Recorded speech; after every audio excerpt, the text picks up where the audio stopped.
Welcome to All Home Care Matters, the show where we discuss all things home care, with discussions on important age-related matters and topics. Brought to you by Enriched Life Home Care Services, the #1 rated home care provider in Michigan by Top Rated Local.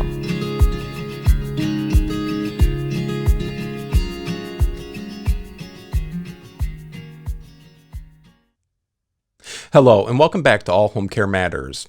If this is your first time visiting us here at the show, we want to say thank you for taking time out to be with us today. We appreciate how valuable everyone's time is, and that's why we try and make each episode here at All Home Care Matters something that will hopefully matter to you. Today, we are very honored and privileged to welcome the co-founder of AlzAuthors, Marianne Sciucco. AlzAuthors is a 503c nonprofit that is doing tremendous work for families, caregivers, and those who are battling dementia. Welcome, Marianne. Hi, Anne. Thanks for inviting me to come on to the show. I'm really happy to be here. Yes. So, Marianne, tell us how AlzAuthors started. AlzAuthors started out of necessity because I had written a book about Alzheimer's and dementia, a novel called Blue Hydrangeas, an Alzheimer's love story, which was based on my work as a nurse with some patients that I had met. And I was having a really hard time finding an audience. So at the time, I was in a group of authors called Clean Indie Reads. And what we did was support each other and help to promote one another. And it was very active and helpful. So I started thinking, my wheels were turning, and I wondered, if I could find other authors who have written books about Alzheimer's and dementia, maybe we can do the same thing. So I reached out to an author I had met on Twitter. Her name is Jean Lee. She wrote a book called Alzheimer's Daughter. And I asked her what she thought of that idea, and she loved it. And I said, do you know anybody else that might be interested in working on a project like this? And she did. She brought in Vicky Tapia, who wrote Somebody Stole My Iron.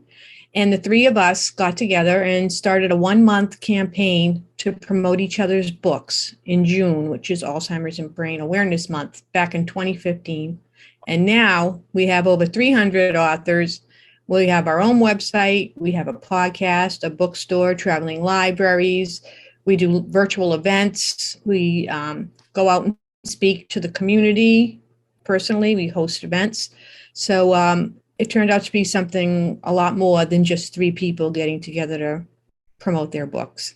Did you have any idea it would lead to where it's at now? Absolutely not. We just thought this was a 1-month thing. And at the end, we discovered that we really liked each other and we enjoyed working together. So we thought later on that year, why don't we do this again? It was Caregiver Appreciation Month, which is in November.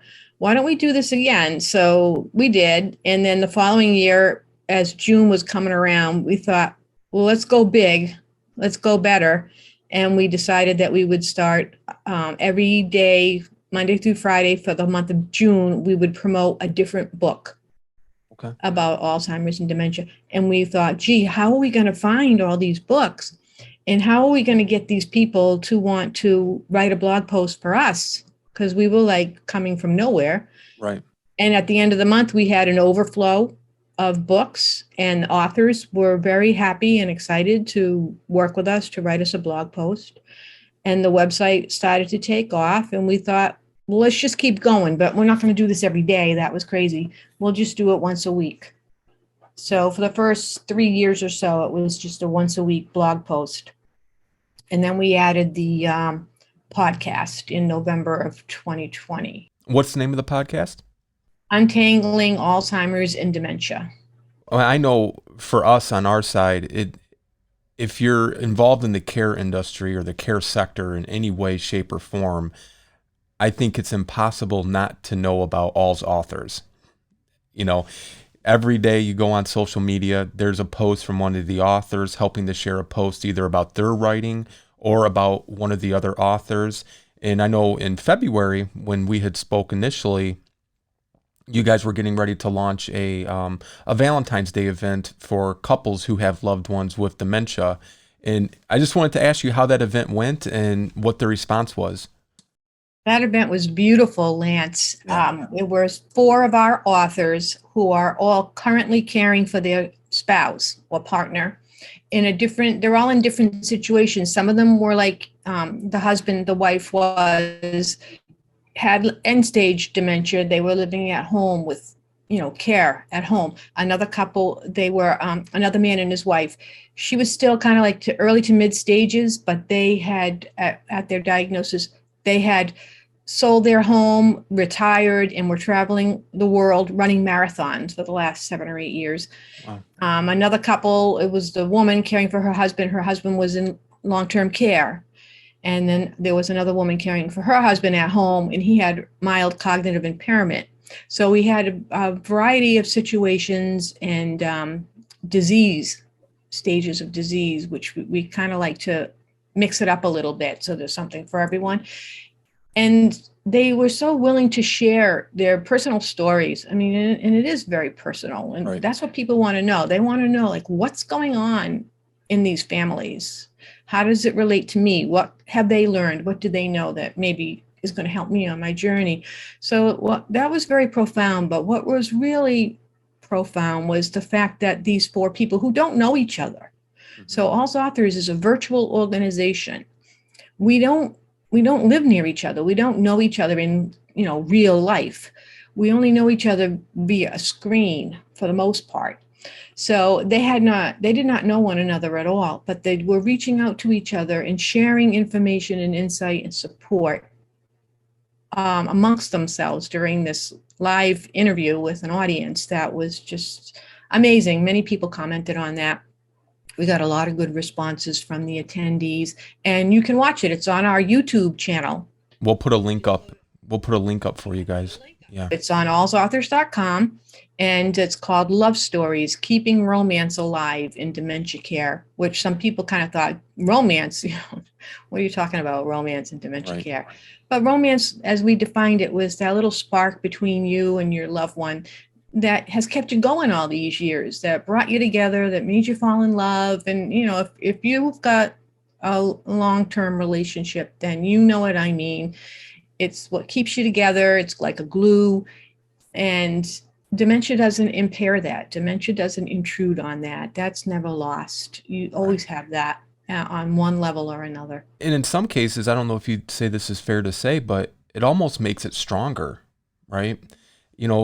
When you have, if it's a marriage and you have these wedding vows, it's for better or worse, right?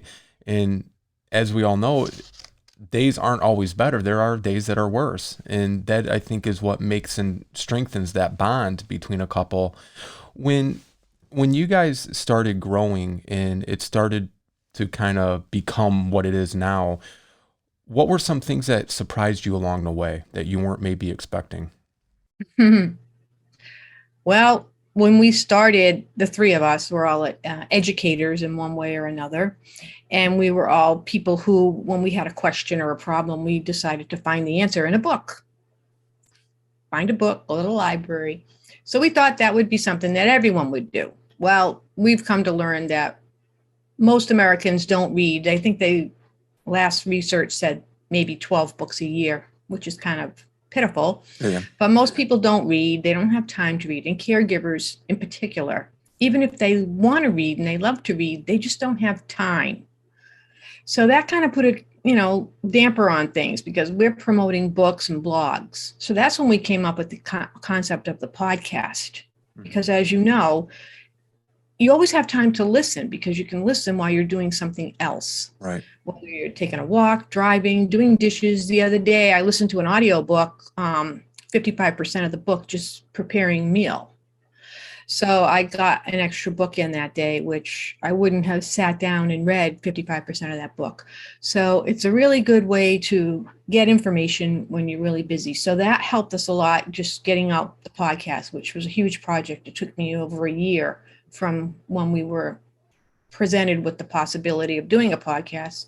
I didn't want to be the one to do it. I'm in my 60s. I just want to coast. I don't want to learn new things. My brain is tired, really. It's just the last 10 years or so since I became an author. I've had to learn how to do a lot of things. So I was kind of, oh, I don't want to do this. And we went back and forth and back and forth. And finally, everybody's like, Marianne, you have to do it. So I said, well, I'll try. We'll see what happens. And it wasn't as hard as I thought it was at all. And so here we are now. It's been over a year. We've won some awards. Wonderful. I have no problem getting guests. That's like the number one thing people say. Oh, how do you get guests? Well, I have 300 authors and I get a new one every week in my organization. So I just pick, who's next. Well, and that led to this follow-up question. Because you are seeking out, or authors are seeking you out, what's typically the process? Does an author discover you guys and then they approach you and ask if they could be a part of AlzAuthors? Or do you identify new books and you ask that author to become a part of the organization? Or is it a little bit of both? It's both. When we started, we were one seeking authors. So we already knew of many books already that we had read on our own journeys. So we would seek out those authors, and some of them were well-known, famous writers, many of whom never responded. And then one of my partners would go into the top 100 books on Alzheimer's disease every day and mine through that. Wow. So she found many like that. But as time went on, we started getting approached by the authors themselves. So we have a submission process. We usually get at least one a week. It's on our website. So if you've written a book about Alzheimer's or dementia, or you have a blog, or you have a podcast, or you've made a film, because we've branched out, you can go on our website at AlzAuthors.com and find a submission form. I think it's on the contact page. And then you could fill out the submission form and somebody would get back to you. You touched on something I wanted to dig into a little bit. What is your perspective when you have maybe a well-known author who has written, a mainstream book on dementia or Alzheimer's, and you guys reach out to them and they don't reply?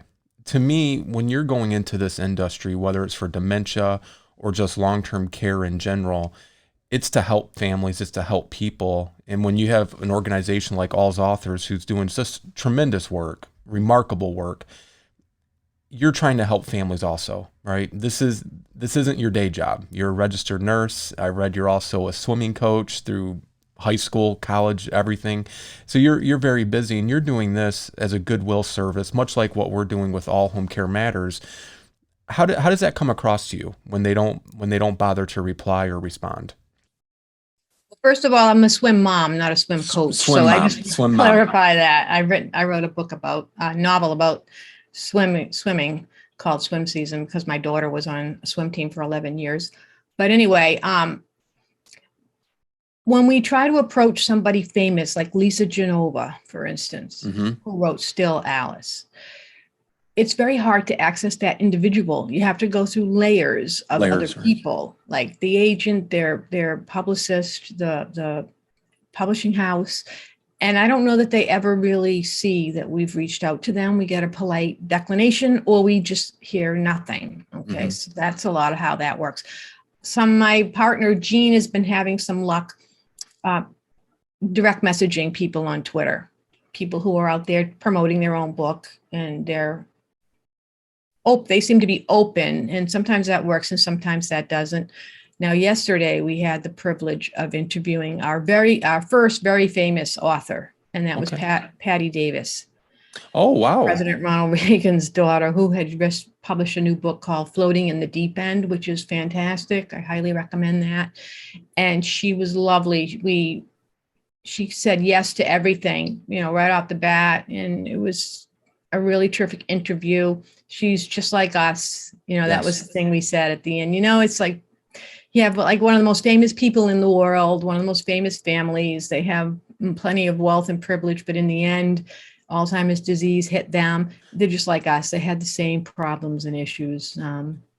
Obviously, they had better resources, but that was great. Our team had just put something up where it was the statistics about President Reagan and when he developed Alzheimer's. And, our perspective on that was, it doesn't matter if you're rich or poor, famous or infamous, or a nobody, so to speak. Alzheimer's doesn't discriminate. It doesn't, you're not protected from it regardless of your status or, country of origin or who you are. And that's why I was asking that question about the more, quote unquote, mainstream, well-known authors. Agent or not, you would think their whole purpose of providing that book is to try to reach as many people as possible to get them the information or their story. And I just, it's something that should be universal, where we should all support and help each other regardless of status or, infamy or famous status, whatever. And, I haven't really encountered that yet, but I haven't really tried either. We're trying to get information out to people like your AlzAuthors and, these different organizations that their work is rooted in just helping others. It's not necessarily a day job or their bread and butter, and they're just trying to do a good service and, provide people with these resources and tools so that they can help these families who, as you know, many of them, once they get that diagnosis, they're just kind of shell shocked, and there's more resources online, and yes, there's a slew of books out now, but when they're sitting in that doctor's office and they get that diagnosis, they're kind of leaving there with just a diagnosis. They're not getting, the tips and the tools and the resources for that first night at home, or a month from now when dad or mom is wandering the yard and they refuse to come in at 2:00 in the morning, and they're left feeling so isolated, and I know with my professional job, I mean, we help a significant amount of families who are either newly in a diagnosis of dementia, or they're in their journey in their middle to late stages. And, each stage, as you know, presents new challenges and new issues and obstacles. And so it's not like you get a diagnosis and then you just kind of get your routine down and you're good until the end. That routine could change in a month. It could change in a week or in a day, and it's just, it's one of those things, Marianne, I think unless you've gone through it, you can't really even try to explain it to someone, because it sounds almost exaggerated, right? And so I just think the work you guys are doing is just beyond remarkable and to be commended for sure. Thank you so much. You're very welcome. So many of our authors have written the book that they wish they had when they were on the journey. Yes. And now, nowadays, even from compared to when we started, there are tons and tons of books out there that are available. I think a lot of it has to do with the self-publishing boom, because most of us, when we approached mainstream publishing to get our books published, they just wouldn't even pay attention to us or give us the time of day, thinking that it wasn't a subject that people would be interested in. We weren't famous enough to, work a book. So we went off and did it on our own. And that has just opened up the doors to many, many others. And people have put together really terrific products, great stories with lots of advice and inspiration. And it's a shame that we were, cast aside by mainstream publishing. But these are good products, and all of our books are well vetted. We read the book, we look at the author's platform, we help the authors, something that a lot of people might not know. We provide education and training to our authors, because so many of them, they're out there on their own. They managed to put together this beautiful book, but then they don't know what to do next. And how do I find my audience? And how do I get this book out? Because, that's why you write a book, because you want to share it. You don't write a book right. and publish it so you can just, put it in a box somewhere and say, well, that's done. So right. They're all very anxious to get their stories out there. And we help them. Like, for instance, this afternoon, I'm teaching a class on how to get book reviews, and the authors will come to that. And we do things like that, once a month or so, because I used to teach self-publishing classes at a couple of colleges before the pandemic. So I kind of know the routine. But anyway, we'll do a lot of one-on-one trainings and offer resources to the authors as well. So we're not just a place to park your book. We're a community, and we help each other. We help the authors, and then our goal is to help caregivers find good resources. I'm going to put you on the spot and ask a question, and I don't want you to pick favorites, because it's probably like having children. You can't pick just one. If you were to get contacted by a family and they said, Marianne, we just left the doctors. My father was just diagnosed with dementia. What is the number one book I need to get right now? What book would you recommend? First, I would look at the collection of books that are categorized caring for a parent or a father, because our books in our store are categorized by disease and then by the relationship. So I would try to find a book that I knew was written for caring for a father. There are several, and probably the one that would be like the one I read most recently would probably pop into mind. That would be called Embracing What Remains by Andrea Couture, who wrote this memoir about caring for her father. He was a surgeon, and he's still living. And she also cared for him during COVID. So it's the first book in our collection that actually addresses COVID. Okay. So that's a good one. That is a memoir. So sometimes people like to learn through other people's stories, just straight storytelling. And then if you were looking for more of a guidebook, we have many, many guidebooks. Trying to think, I don't know that I have any that are written from a father, but one of my favorite authors who cared for dad is Daniel Potts, MD, who is a neurologist, ironically. And he's written a book, Alzheimer's. I always get it wrong. Pocket Guide to Caregiving, Alzheimer's Caregiver's Pocket Guide, something like that. Daniel Potts, MD. So, his father had Alzheimer's and his mother was the primary caregiver, but he was also deeply involved in that as well. So he's got some beautiful work. He's a poet. He's written a lot of poetry. He runs an organization called Cognitive Dynamics to help people use art in dementia to get people with dementia have turned, sometimes like Dr. Potts' father, turned out to be brilliant artists, although they never drew anything in their life prior to the diagnosis. So there's a lot of good stuff there. So those would be two things I would recommend if somebody asked me about caring for dad. What do you feel, or what have you found to be the biggest misperception about dementia and Alzheimer's? That it's a death sentence and it's just going to be horrible every day until the person is gone. Mm-hmm. There are many people who, when they hear about it, that's what they're anticipating. But what happens is it's a terminal illness because we already have no cure, but it can go on for decades. Right. And the person can have many good years and days ahead, days where you can be functional and enjoy things and do things. We have authors in our organization that were diagnosed with dementia 10 years ago, and they've written books, and they're out there every day doing what I'm doing right now, talking to podcasters, talking to audiences, being on social media, blogging. I mean, they're just incredibly highly functional. These people that others might have just written off. I mean, they were written off. They were, one author, Wendy Mitchell, was told to get her affairs in order. Her life was over. And that was like, I don't know how many years ago, almost 10 or around that many. And she's just published her second book. So, it's not all doom and gloom. It's not the end of the world. You still have, that person is still in your life and they have something to offer. Many times people are unable to work anymore. That becomes an issue. That's a huge financial problem. But then one of our authors said, her husband, he was forced to retire at age 55. And he looked at it this way. They had a child late in life, and so he was still in school. And he's like, now I get to go to all my son's games. I get to participate in his life, in his world. That was something I never would have had. So that was really bonding.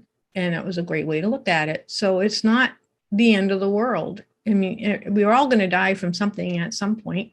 Right.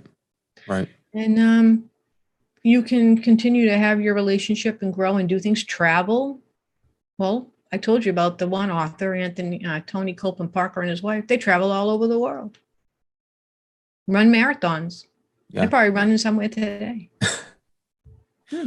If we talked again in 10 years, where do you see AlzAuthors being at? Well, I would hope we would be at like the top of the chain for Alzheimer's and dementia resources. We are still waiting to be discovered. we would like to have, some kind of notoriety on more of a, I'd say on a national level, but we're really a global organization, but to have opportunities to be in the mainstream media. That hasn't happened yet, although we have come close. Good funding, or where we have a lot of generous donors that help us to maintain our processes, the website. Nobody who works at AlzAuthors is getting paid. This is not a paid gig. Everybody's a volunteer. For some of us, it's like a part-time or even a full-time job. Right. That people love to do it. It's all day, every day. We're constantly in communication and coming up with new ideas. We've got some really great stuff that we're going to be announcing soon that I think you and people listening to the podcast are going to be very interested in, trying to get books into people's, real books and real books and real places, for real people, something like that. Because we're basically a virtual online organization. So we've come up with a way to actually get books into the hands of real people. So we're working on that. And I'd like to see that flourish, and to have partners with some of the larger home care companies, memory care facilities, places like that. Yeah. When authors approach you to vet their book and you go through the process, out of those submissions, how many would you say don't get approved? Probably like 40%, maybe. Really? Is it now? I shouldn't say that, because the number I'm thinking of is all the books that we considered, and some of them might have been books that we found ourselves. Okay. A lot of them do. Now, for instance, we just had one we had to decline, and it was because the author has to have some kind of a platform as well. Okay. They got to be putting out the effort to, have a social media account, to be active on it, to be willing to share. That's like the crux of the whole thing. We'll publicize your book, but we want you to publicize us and everybody else's book. Sure. And for many authors, it's kind of like, well, why do I want to promote somebody else's book? Well, because when you're an author and you're trying to build an audience, it can't just always be about you. Right. Because it just turns people off.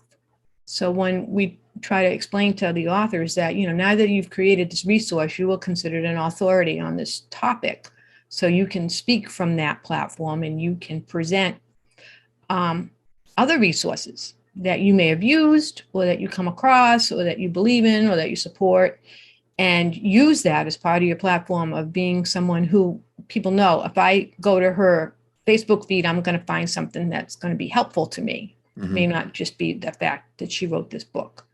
So we give you ready-made content for your platforms. You can use the weekly blog post on your blog. You can use it in your social media. We have social media posts all day long. You can click share and add it to your own feed and share it to your audience that way. And that just builds you up. So if you don't have that going, and a lot of people say, well, I don't want to get involved in social media. Well, this is a reciprocal collaboration. This is not just a place where you drop your book, like I've done, you pay $50 or $100 or whatever, and you drop your book into their website and you move on. We're more than that. Yeah. And is that usually why they don't get approved? Because they don't feel they want to contribute? That happens. Or they don't meet the requirement for how many reviews they have to have and stars on there. It has to have been vetted by that. It has to have started gaining some traction. It has to be well formatted. So sometimes self-published books are not well formatted. So that becomes a problem for the reader, because they have a hard time reading the book on their device. So we look at that, and some of the books are self-serving, so we're not into that. Some of the books don't have enough about Alzheimer's or dementia in them. Some people will send a book that's like about caregiving, and we're specifically on this topic. We're not talking about other cancer and other diseases.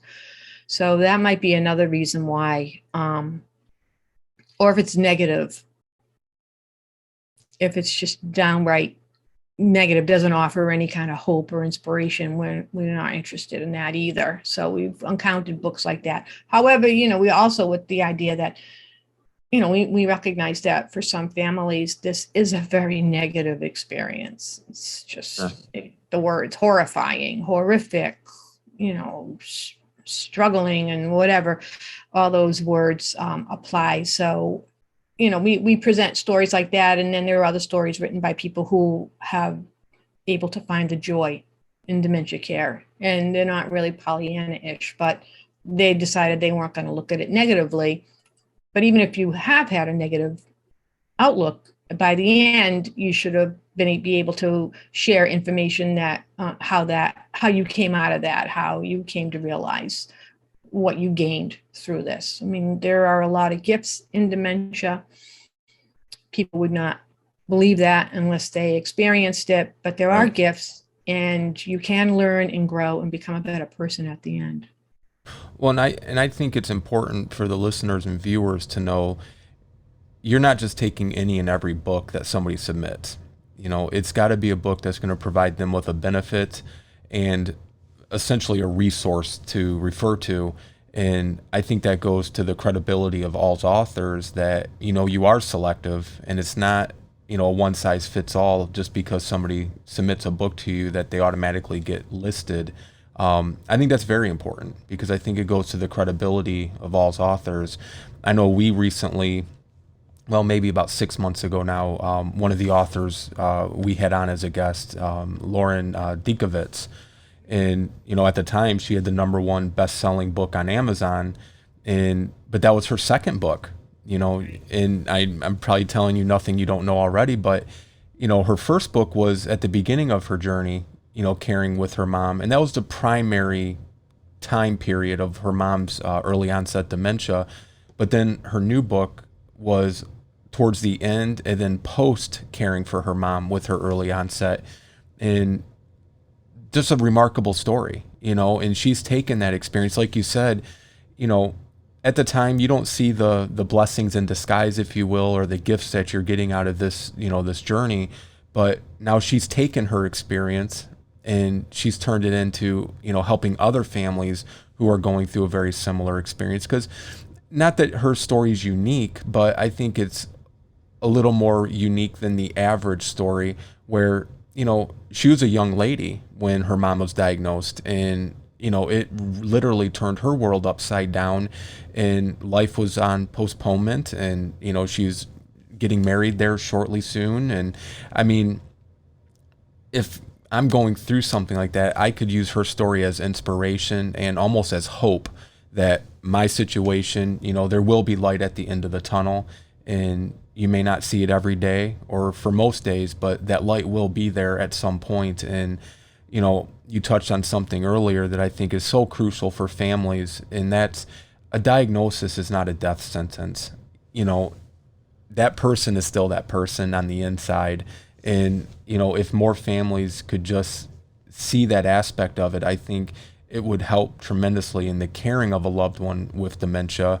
But then I also feel that if these doctors and the medical, society as a whole could help prepare families better for what they're going to be going through when they have to deliver that diagnosis. We talked to a well-known dementia expert not too long ago, and, he was sharing with me that, back in the 80s, let's say, doctors were afraid and terrified to give you a diagnosis of cancer because it was a death sentence.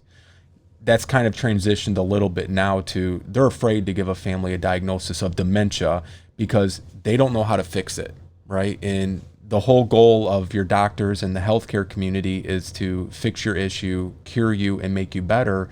But when you get a diagnosis of something that there is no cure for, that's them having to admit almost their human side that they can't fix it, and it's not doing a service to the families, right? You guys are doing a real service, providing them with the facts, the resources, the tools, and all these wonderful events and community that you offer.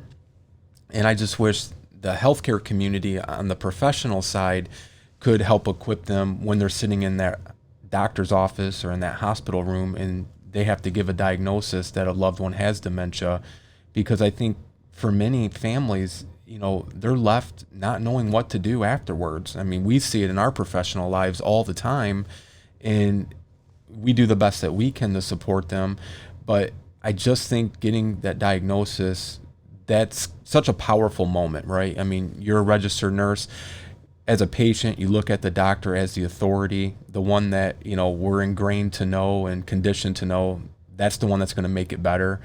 I feel like they need better education and support when dealing with these families with that diagnosis. I don't know if you experience that, but I see it so often. Yeah.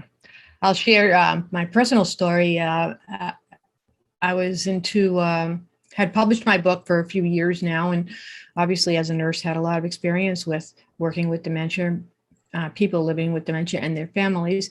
And my stepfather started exhibiting strange behaviors, and he was just a big annoyance, and he had always been a problem. So when this all started to come about, we were just kind of thinking, well, that's just the way he is, he's just being a jerk. And then one day, I saw him and he looked awful. He was so unkempt. He was just, it was something was wrong. And I said, oh God, I think I know what this is.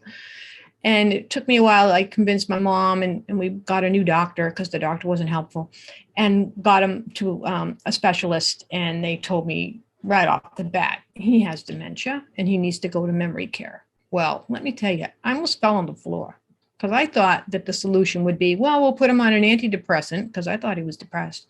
We'll put him on an antidepressant, and then you should, hire some home help to help them because they needed help. And that would have been palatable for me. I thought that was a great plan. But whenever she said, oh, he has dementia and he needs to be in memory care like today, I was just paralyzed. It's paralyzing. You don't know what to do next. What do we do first? How do I do this? Now I know how to do this because I've had to teach other people, but it's one thing to teach other people than to realize I got to put this, what I know, into place. Now I have to start making a plan and activating it. So luckily I was able to do that. And I had my AlzAuthors friends and all the resources and all the support there. So that was really, really very helpful. But just because even, Dr. Potts would say the same thing, when it's your own person, you're just like anybody else. Right. Just everything goes right out the window. This is an emotional gut level issue, and it takes a lot now. People who don't even have any insight into how medicine, healthcare works, resources in their community. Where do I go? Call the Alzheimer's Association. They don't even know it exists. I mean, that would be one good thing, just to give out that phone number. Right. When you make a diagnosis, call these people, they can help. People don't even know that. The Office for Aging in your community has services. There's a lot of services available through assisted living places like that. They have support groups, they have events. There's stuff going on in your community. You can go to your public library, you can find the books, they're in there. You can go on AlzAuthors now. You can go on Amazon if you want. We prefer AlzAuthors because we know the books are good and we have them all categorized. So it's really makes it easy for you. If you only have like 10 or 15 minutes to do some research, look on our site, because you're going to get more out of that time than if you go on to like Amazon, because it's enormous. Overwhelming. A million books. Yeah. And if you're looking for something special, like I said, caring for your husband or caring for your mother, a Lewy body disease, we have that categorized for you. You just put the search term in the search engine and it'll pop up. Yeah. So, but geez, it is paralyzing. Yeah. Well, we run several support groups here in our area, and one story in particular has always stood out to me, and it kind of goes back to when you get that diagnosis, and it's easy when it's someone else, but when it's yourself, it's totally different. We had a lady come in once, and she was very distraught, very upset. And I would say maybe she's in her early 60s, and her husband had been diagnosed with dementia. But I think it was a late diagnosis because it was really far advanced. And she was just really upset because her and her husband would always go out to dinner with her best friend from elementary school all the way up through adulthood. The couples would go out to dinner and then a movie, and the last 2 months she wasn't able to go because her husband just is not going to sit in a restaurant, and he's not going to sit through a movie. And so her best friend basically cut off their relationship. And I tried to sympathize with her, and I explained to her, I said, don't take it personal, as easy as that is for me to say. I said, because just think about it like this. Your friend has no idea what you're going through, because hopefully and thankfully she hasn't and won't ever have to experience what you're experiencing. So don't be too hard on her, and hopefully she'll come to the realization at some point that you're not just breaking off and canceling these, date nights and, couples nights just because you want to. And, she stopped and thought about it, and she says, she has no idea what I'm going through, but you can't be mad at her for not knowing, because she's never, it's not something you can just explain to somebody. That's the whole point of the support group, right? All these people here can understand at some level, to some degree, what you're going through, and you can understand what they're going through. Situations may be different, conditions may be different, stages may be different, but the commonality is you are all caring for a loved one who is going through it. And, I don't know, because then COVID kind of hit and, the support groups had to stop, but she at least helped her put it into perspective a little more, where this wasn't a personal thing that her friend was doing. It was just, she didn't have an understanding of what she was doing or why she was having to cancel these, going out and enjoying their time together. But I think that's so important, to have that community like AlzAuthors, where, your friend or your boss or somebody, they may say, "Oh, how's it going? I'm so sorry to hear that." And then you move on and the day continues. But when you have people that really want to know, how's it going, and you explain it to them, maybe you tell them, he wouldn't go to bed last night, or I couldn't get him to eat, or he had an outburst in public. Well, that person you're sharing that story with, they may have a similar situation that they went through, and maybe they found a solution or something that helped, or at least, if nothing else, they can at least appreciate what you're going through. And I think that is a big part of caring for a loved one with dementia, is not that horrible feeling of isolation and that nobody cares or nobody understands, because most people hopefully haven't had to deal with that with a close loved one. But when you do, you want to have that support, because you need it just like your loved one needs your support. You need support for you, I just can't commend you guys enough for the wonderful work. I'm so thrilled that you're joining us today, and we're big supporters of AlzAuthors. We're going to have all of your links, information on our website, as well as all of our social media posts. And, we hopefully will welcome you back again, and you can talk about the next big exciting news that AlzAuthors is working on. I know it's going to be tremendous, and we can't wait to learn about it. All right. That sounds great. Thank you so much. We appreciate it. Oh, thank you, Marianne. Give our best to everyone and keep up the great work. It's so needed. And, you guys all are just doing remarkable work for families, and you're to be commended for it. Thank you so much. We want to say thank you for joining us here at All Home Care Matters. All Home Care Matters is here to help families as they navigate these long-term care issues. If you would like to learn more about All Home Care Matters, visit our website at allhomecarematters.com, where there's a private, secure, fillable form where you can leave us feedback, have questions, or show ideas. Every form is read and responded to. And remember, you can listen to All Home Care Matters on any of your favorite podcast streaming platforms, or watch the show on our official YouTube channel. Just make sure to hit that subscribe button so that you never miss an episode. We also want to extend our appreciation and gratitude to the co-founder of AlzAuthors, Marianne Sciucco, for taking time to visit us here at the show. All the information for AlzAuthors will be found in our show links as well as our show notes, so make sure to visit and support AlzAuthors. Thank you so much. Thank you for joining us today. We look forward to you joining us again on another episode of All Home Care Matters. To learn more about the show and to connect with us, visit us at allhomecarematters.com.